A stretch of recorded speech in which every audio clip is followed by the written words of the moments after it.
detectives pull Casey into a conference room and interrogate her on the spot.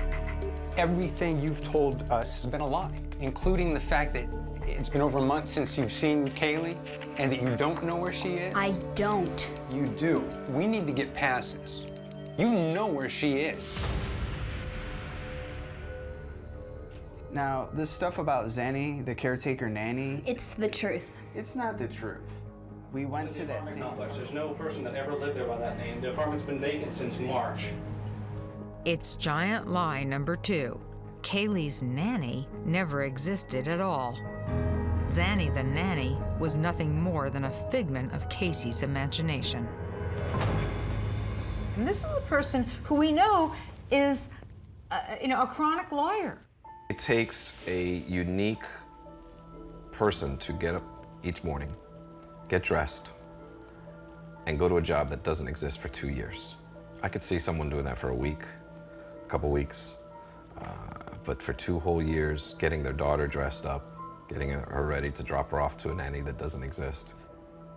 If you're a 5-year-old child and you have imaginary friends, that's okay. But if you're 22 years old, it's not. I think part of me was naive. I wanted to find Kaylee on my own, and obviously I couldn't, but... I'm absolutely petrified. Who did you go to for help first to help try to find her?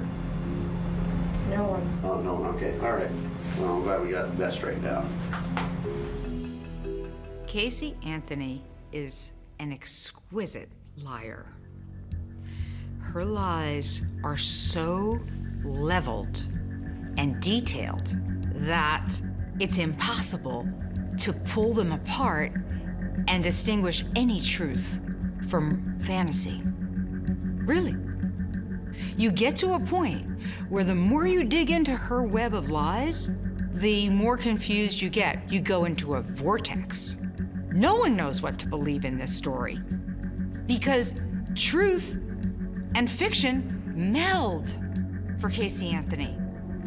Either you gave Kaylee to someone and you don't want anyone to find out because you think you're a bad mom, or something happened to Kaylee and Kaylee's buried somewhere or in a trash can somewhere, and you had something to do with it. Everything that you've told us, everything has been a lie. But we're tired of the lies. The detectives have heard enough. At 4:33 p.m., the day after Kaylee was reported missing, Casey Anthony is arrested for child neglect and obstructing a criminal investigation.